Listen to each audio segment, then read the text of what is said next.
Dumating po yung October 10, alas 11:30 ng gabi, dumating po ang mga pulis. Ulat na lang po kami na wala naman kami kasalanan. Kitang-kita po sa video yung pangyayari po yan.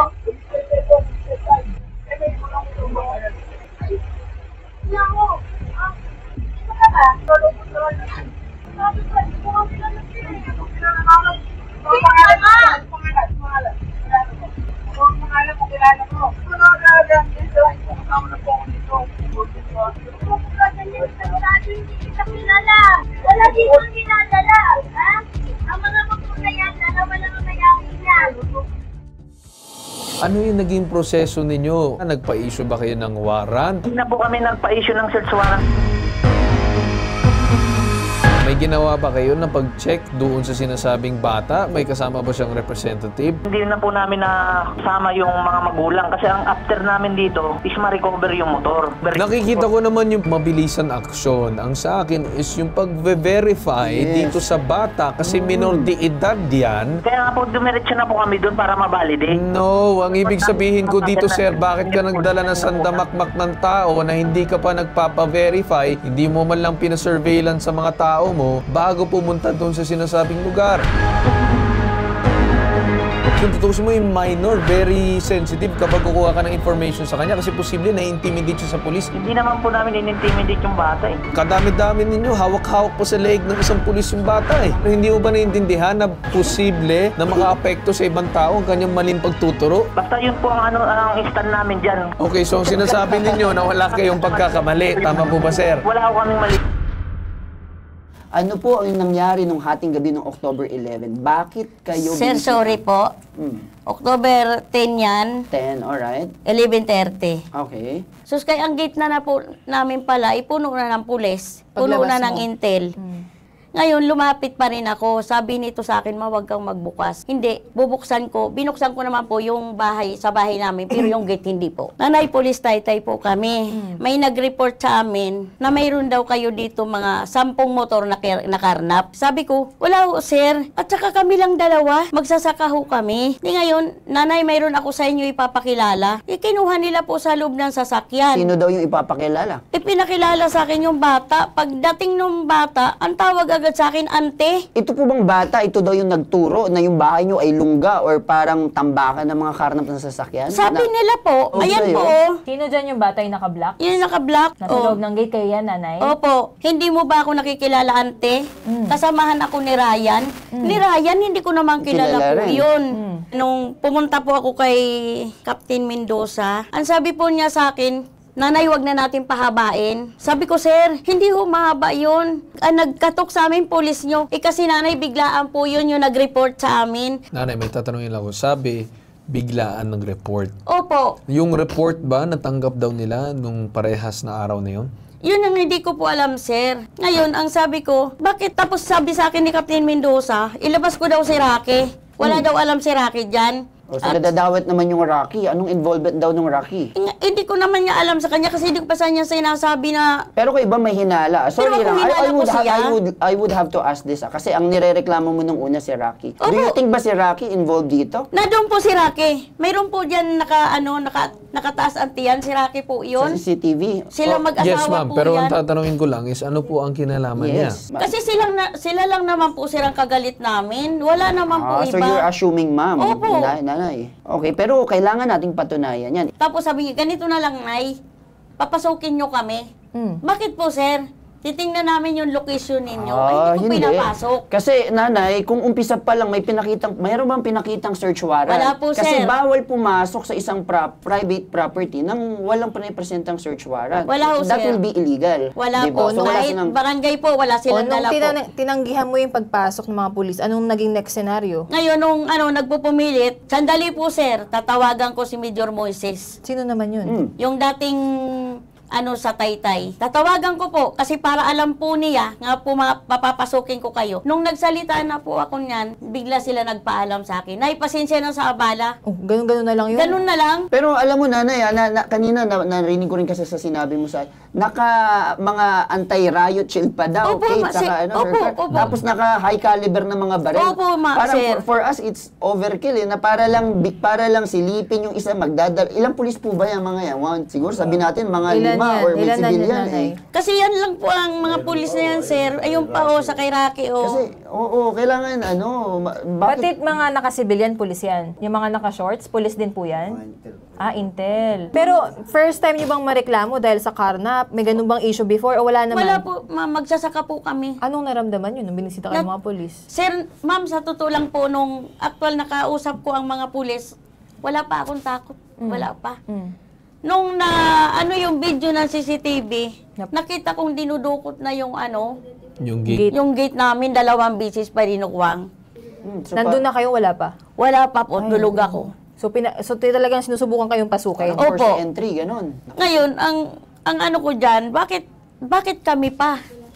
Kami pa ho, bakit kami pa ho? Sa dami ng tao, bakit kayong pinili? Nakakatulong kami, kahit magsasaka lang po kami. Pag may gulay na pasok lahat ang mga tao sa amin. So ngayon na, Wala akong alam nakagalit, sila lang Sharon at saka yun, kasi pinapaalis ko. So ngayon nanay, bukod kay Rocky, syempre gusto mo rin itanong sa mga kapulisan, anong pakay nyo? Totoo bang may reklamo yung mga karnaper, ganun? Yun ba ang tanong mo sa amin ngayon? Ang sabi ka po sa akin ni Captain Mendoza, kaya nagtaas boses din ako, yung bata daw, pinakawalan nila sa Pangasinan. Sabi ko, hindi pwede ho yan. Tapos, hindi na daw nagtuloy yung kinarnapan ng motor. Yung nagreklamo, hindi na nagtuloy. Ilabas po nila yun. Kasi nakakahiya po. Tanggap po yung panglalait na unggoy ako, na baluga ako. Pero hindi ko matanggap yan. Hindi. Pasensya na po. Okay lang nanay, relax ka lang din naman.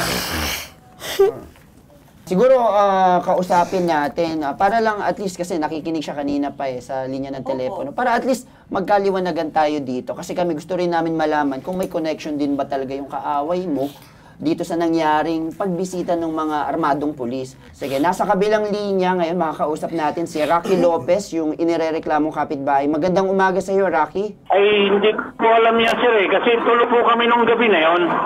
Ngayon, itong anak ko, kasi natatakot kasi maingay po sa labas. Sabi sa akin, ginising kami mag-asawa. Lumabas po kami. Pagtingin ko, mga tao po, kasi nakasibilihan po, sir, May sumisigaw doon sa gate nila na, Auntie, tulungan mo ko. Sabi ko, sino yun?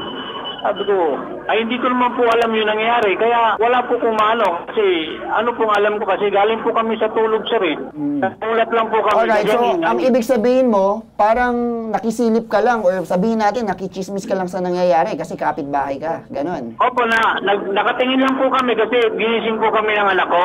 Kaya po, nagtataka po ko, bakit na-involved na naman po ko dyan na wala po kong alam. O kaya nga po kami tumawag, Sir Rocky, para at least malinis mo yung pangalan mo kung sakaling wala ka po talagang kinalaman dito, no? So, Wala we pa appreciate talaga po. yung pagsagot mo ng tawag. Si nanay umiiyak sa amin dahil nga sa nangyayari sa kanilang lugar, sa inyong lugar. Kung ano man yung problema nyo dyan sa property, along with your live-in partner or asawa ata, kumbaga magbigayan na lang kayo ng respeto at sa hukuman nyo na lang pag-usapan yung problema na yan. Alright? Rocky, maraming salamat sa iyo at asahan na namin na wag mo nang tigilan mo na siguro si nanay. Kung may alitan kayo, ay manahimik ka na lang dyan. Kasi kung makarinig pa kami ng bagay na hindi maganda, ay babalikan ka namin, which is ayaw na namin mangyari. Alright, Rocky? Sana wala na, Rocky, ha?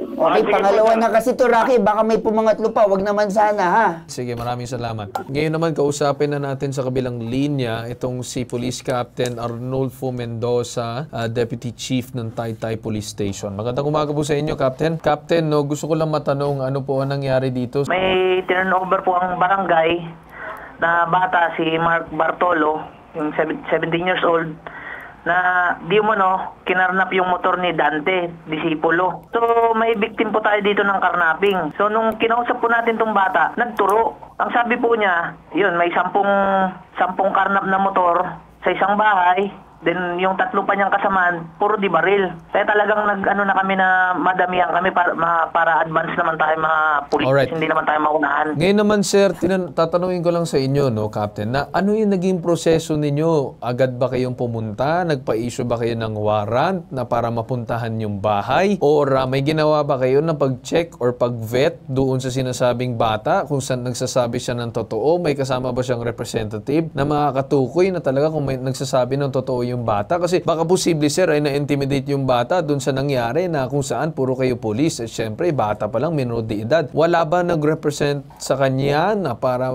makiusap or magsalita para sa bata? Di, kasama din po namin yung barangay, so hindi na po namin sama yung mga magulang. Kasi ang after namin dito is ma-recover yung motor. Hindi, sir, naintindihan ko naman yun na gusto nyo ma-recover ang motor. Pero ang ibig sabihin ko dito, sir, is tinatanong ko yung proseso, kung nasundan nyo ba, kung nagpa-issue kayo ng search warrant or nag-antay kayo dun sa nanggaling sa inyong opisina or whatsoever it is para pumunta. Hindi na po kami nagpa-issue ng search warrant kasi Okay. pursuit po, yung kakapangyari pa lang po yung Alright, so hot pursuit siya, kaya hindi na kayo nagpa-issue ng search warrant. Alright, matanong ko naman, pumunta kayo dun sa bahay ni nanay. Ano ang naging approach ninyo dun sa bahay ni nanay? So yung mga tao ko naman is tumawag naman, then sumilip kasi according nga sa bata, may mga motor doon. Nung nakita naman na walang mga motor doon, hindi naman nila pinersa ng pumasok kasi kaya naman, kung talagang pinersa nyo, kaya naman akyatin yung yung gate. Yes, pero sir, narinig namin na kayo daw ay parang pilit daw pumapasok. May ganong klase daw na usapan, sabi ni nanay.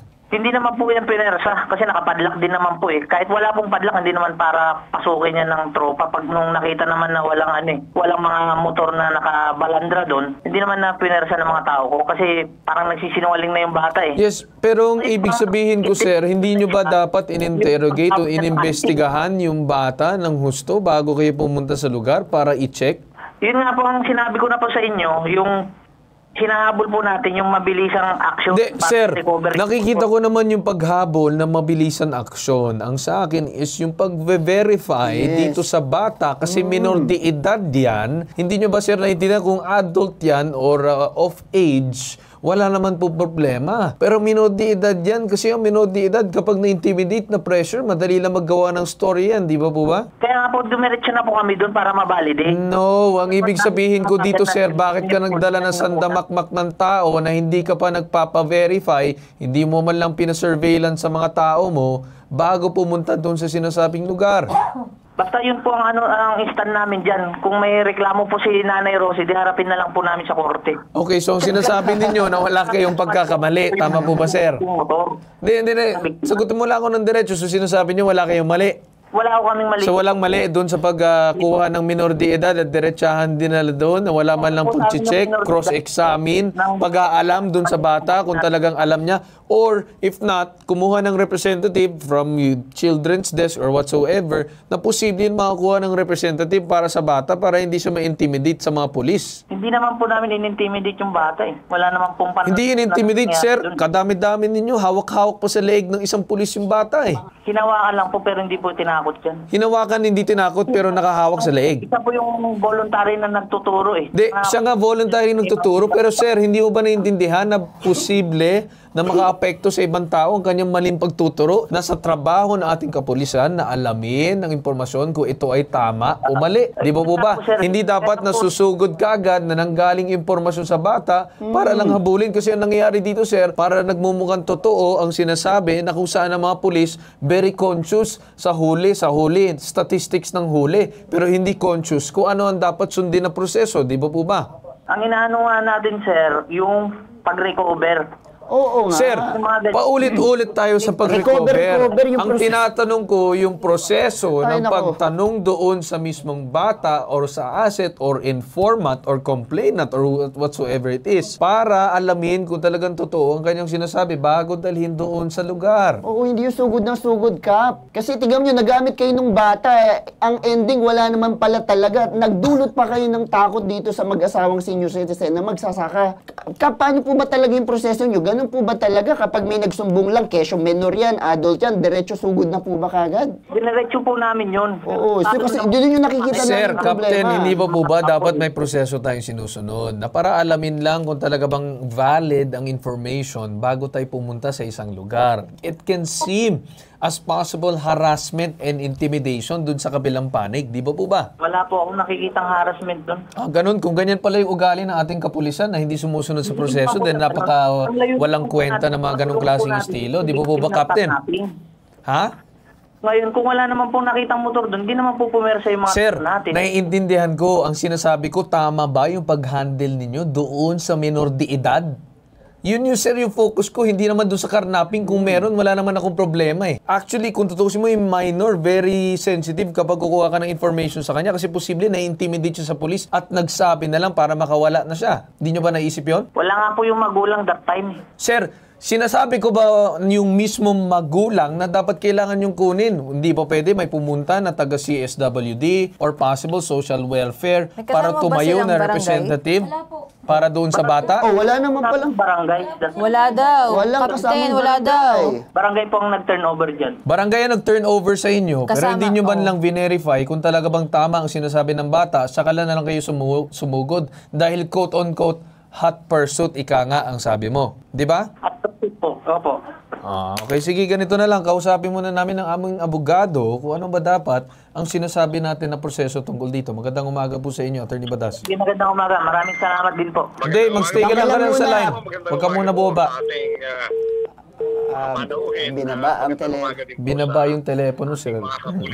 Yes, magandang umaga, Attorney Badas. Pasensya na, no? Kasi Medyo, medyo ano lang, Attorney. nagkaroon na ng kainitan na kung saan yung police na kausap ay nagpakilala lang, sabi ko na may kakausapin lang ako saglit, binaba ng telepono, suplado.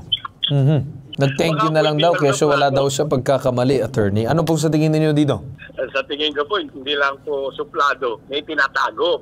Maliwanag lang po ang katotohanan. May mga batas na dapat sinusunod. Minor de edad. Kanino ba dapat dalhin yan? Ayon po doon sa Juvenile Justice Law. Tama. Maliwanag po sa batas ng Juvenile Justice Law, kailangan turn over po yan sa DSWD kagad, especially kung ang tawag dyan CICL, Children in Conflict with the Law.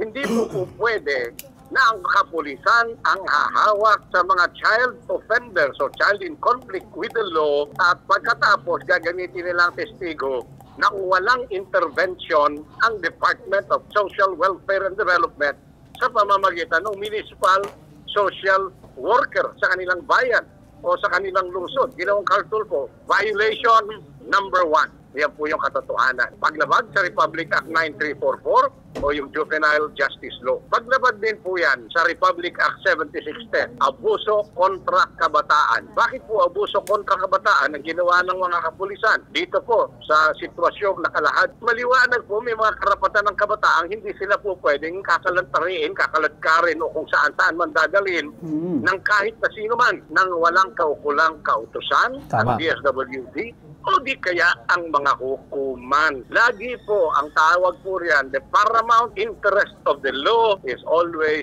the welfare of the child. Dito po hindi welfare of the child ang kanilang ginawa. Ginagamit po yung kabataan, yung bata, ng walang kamuwang-muwang and violation po yan. Ikatlong violation po dito, kung totoong nagre-reklamo yung bata at kung totoong dito sa mag-asawang senior citizen itinadala ang mga sinasabing nakakarnap na motorsiklo, hindi po pwede ang warrantless arrest yan. At lalong hindi po pwede ang pagtungo ng mga pulis sa mga kabahayan, sa mga struktura, sa mga building o kahit sa ano pa mang lugar upang maghalugog o di kaya magkaroon ng investigasyon tungkol sa isang krimen. Bakit po ganoon? Kaya kailanganin po maliwanag lamang dyan na sa aktwal na paggawa ng krimen, doon lang po pwedeng pumasok ang pulis ng walang warrant of arrest. Kung wala pong nakita yung kapulisan na aktwal na gumawa ng krimen at kahit pa may nagsasabing testigo na nagtuturo na may naganap na krimen pero wala naman ang mga kapulisan sa aktwal na lugar kung saan naganap ang krimen, may problema po tayo. Ginawang Cartulfo sapagkat hindi na yan pinapahintulutan ng ating mga batas. Magkakaroon po ng illegal arrest, magkakaroon po ng illegal search. ang ganyang sitwasyon. At yun po ang mas mabibigat na paglabag ng mga kapulisan dito po sa kanilang ginawa. Attorney Batas, no, napaka-clear na maraming nilabag ang ating kapulisan dito na sana naman maintindihan ng lahat ng mga nanonood kung anong kanilang karapatan at mga dapat alamin dito sa proseso ng ating kapulisan. So maraming salamat po sa iyo, Attorney Batas. Ngayon naman siguro kausapin na natin itong si Police Lieutenant Colonel Citadel Gawiran, PNP spokesperson ng Region 4A. Magandang umaga po sa inyo.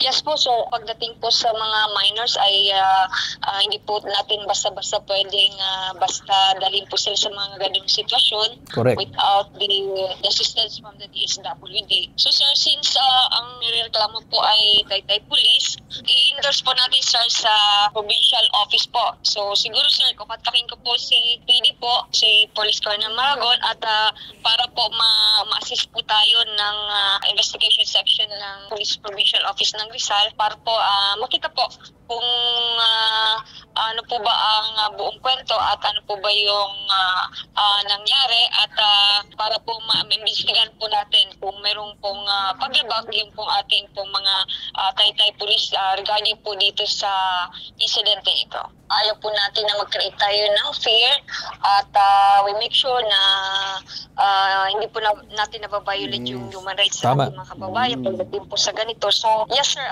titingnan po natin sir ang circumstances ng insidente para ma-investigahan po natin kung mayroon pong lapses pagdating po sa operation po ng ating involved na mga PNP personnel. Alright, siguro ma'am ganito na lang yung huli kong tanong sa inyo or hiling siguro more of a favor na sana naman po ay pagkatapos ng ating programa ay maprotektahan po si nanay kasi baka mamaya bumalik yung mga police for intimidation or whatsoever na if ever na magpa-file si nanay ng case baka mamaya loko-lokoy or whatsoever sabihin na wag ituloy. So in-expect namin ma'am na inyong opisina ay gagawa ng paraan para hindi ganun na mangyari. Yes po, tama po yan sir at i-endorse po natin sir sa ating PPO at para kung ano man pong pwede nating assistance na maibigay po sa ating pong complainant ay maibigay po natin, ma-assistihan po natin sila. Alright. Sige po ma'am at maraming salamat po sa pagtanggap ng aming tawag. Aasahan namin yung agaran aksyon. Kung dyan pa lang sa police station ng nitong si Captain, anong police station? Taytay Police Station ay nakikinig ngayon. Sana nakikinig kayo mga sandamakmak na hindi ko maintindihan, mga kulang-kulang na kung saan wala kayong maalam sa ating proseso. Ang mismong PIO nga ng inyong regional office pa nagsabi na hindi tama ang inyong ginawa at ipapatawag kayong lahat. Then ngayon siguro matakot-takot na kayong mga sandamakmak na pulis kayo dyan sa Taytay Police Station na yan. Na ayusin niyo yung trabaho ninyo at huwag kayong mga haras dito. Si mismong nanay, tutulungan din namin mag-file dun sa sinasabing Internal Affairs Service or itong IAS dun sa police para lahat kayo masampahan ng kasong administratibo at mapatawag kayong lahat. So hindi kami titigil dito at possible na magkaroon ng update dito sa storyang to. So nanay, no, maraming salamat muli. Tay, maraming salamat po sa paglapit dito. Nabigyan liwanag kami na dalagang dapat kailangan ng tutukan at tutukan ng mabuti ang ating kapulisan, especially dito sa mga ganitong klaseng estilo. Alright po? Alright. Maraming salamat po sa inyong dalawa. Salamat din po, sir. Alright. At dyan po tayo nagtatapos sa sumbong na to at susumbungan natin ngayong araw. Hinggit sa sumbungan, imbestigahan, anong mareklamo na bibigyan ng solusyon at aksyonan. Ito ang nag-iisang pambansang sumbungan tulong at serbisyong may tatak bitag, ilalaban kay Digiiwan sa ngalan ng aking ama na si Ben Bitag Tulfo. Ako si Carl Tulfo at ito ang hashtag Ibawitag Mo.